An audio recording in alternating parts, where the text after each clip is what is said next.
Si on rappelle le dernier slide dans la partie sur la covariance, on voit que la covariance pour le graphique à gauche est égale à 7,78, tandis que la covariance pour la figure à droite est égale à 8,03.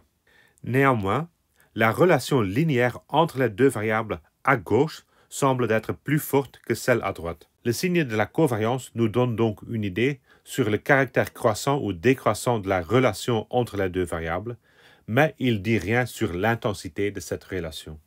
Il est donc impossible de comparer deux relations différentes avec seulement la covariance. La raison est que la covariance est exprimée en l'unité de x fois l'unité d'y. Pour comparer deux relations linéaires ou pour juger l'intensité d'une relation linéaire, on a donc besoin d'une mesure qui est exprimée sans unité, donc une mesure relative qu'on sait utiliser pour comparer des choses. Ce mesure relative est appelée la corrélation. La corrélation est définie étant la covariance divisée par les écarts types Sx et Sy.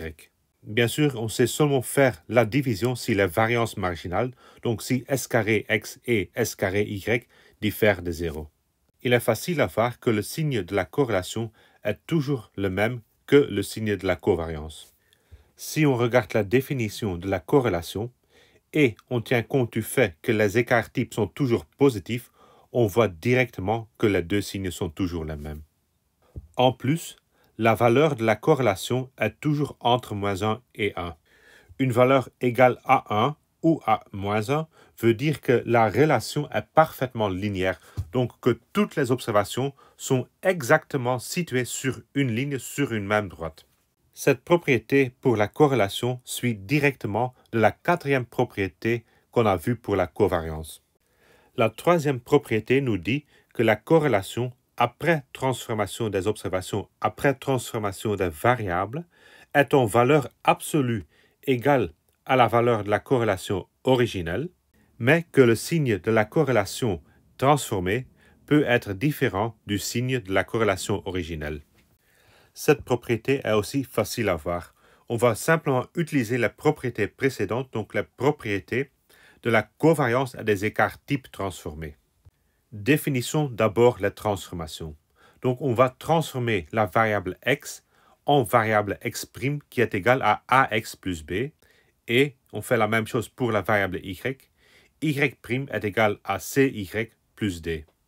Calculons maintenant la corrélation transformée, donc r' xy.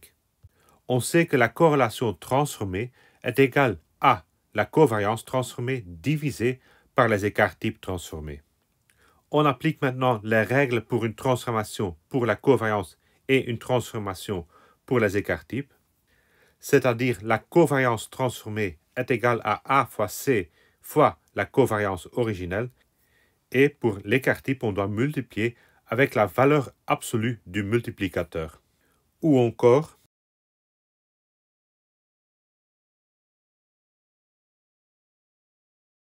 ce qui conclut notre preuve.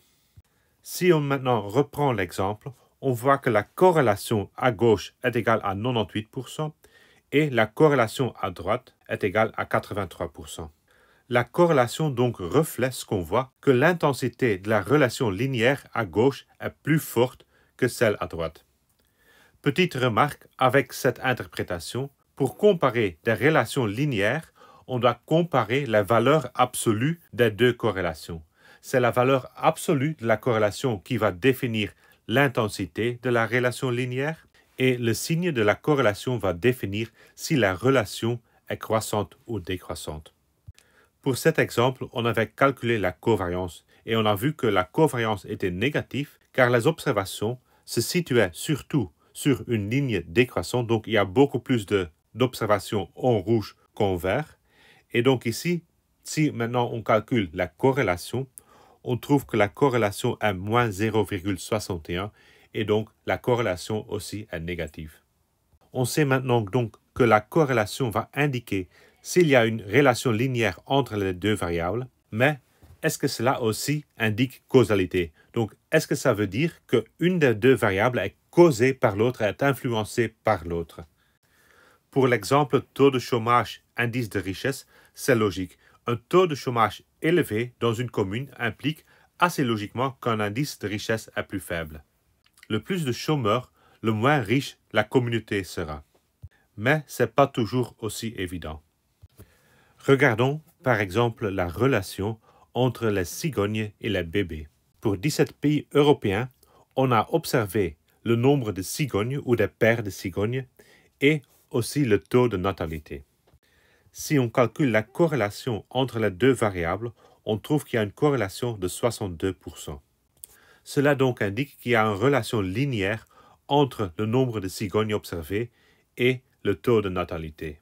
Mais est-ce que ça veut aussi dire que la Turquie a beaucoup de bébés car elle a beaucoup de cigognes? Dans cette interprétation, ça voudrait donc dire que les cigognes produisent les bébés. Donc, le plus de cigognes il y aura dans un pays, le plus haut le taux de natalité.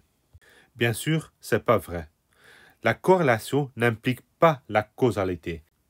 Corrélation indique que les deux variables sont liées, qu'il y a une relation entre les deux, mais ça ne veut pas dire que les valeurs d'une des variables sont causées par les valeurs de l'autre variable. Dans ce cas, il y a souvent un autre facteur qui va expliquer la corrélation forte entre les variables. Un tel facteur est appelé une variable confondante ou un facteur de confusion. Pour l'exemple des cigognes et des bébés, la variable confondante sera la variable area, donc la variable qui contient la surface du pays. On voit que cette variable a une corrélation très forte avec la variable taux de natalité et un variable positif moyen à fort avec le nombre de cigognes. C'est aussi assez logique. Le plus grand le pays, la plus grande normalement la population du pays. Et donc, si la population est plus grande, il y a aussi plus de chances que des bébés sont nés. Donc, il y a plus de chances que le taux de natalité est haut. De même manière, si le pays est plus large, ça veut dire qu'il y a aussi plus de probabilités, plus de chances pour les cigognes de faire un nid là. Donc, un taux de natalité haut est causé par la surface et plus de cigognes est aussi causé par la surface, mais il n'y a pas un lien de causalité entre cigognes et bébés. Une étude publiée en 2012 examinait la relation entre la consommation de chocolat et le nombre de prix Nobel. Clairement, il y a une forte relation linéaire qui est confirmée par une corrélation de 79%. Les chercheurs dans cet article disaient que des puissants antioxydants qui sont contenus en cacao, thé et vin rouge amélioraient les fonctions mentales et donc ça causait une augmentation du nombre de prix Nobel. Ces résultats étaient refutés l'année après. Dans cette étude, il existait aussi une variable confondante, ce que vous pouvez lire dans l'article mentionné. On doit faire attention à ne pas surinterpréter la corrélation.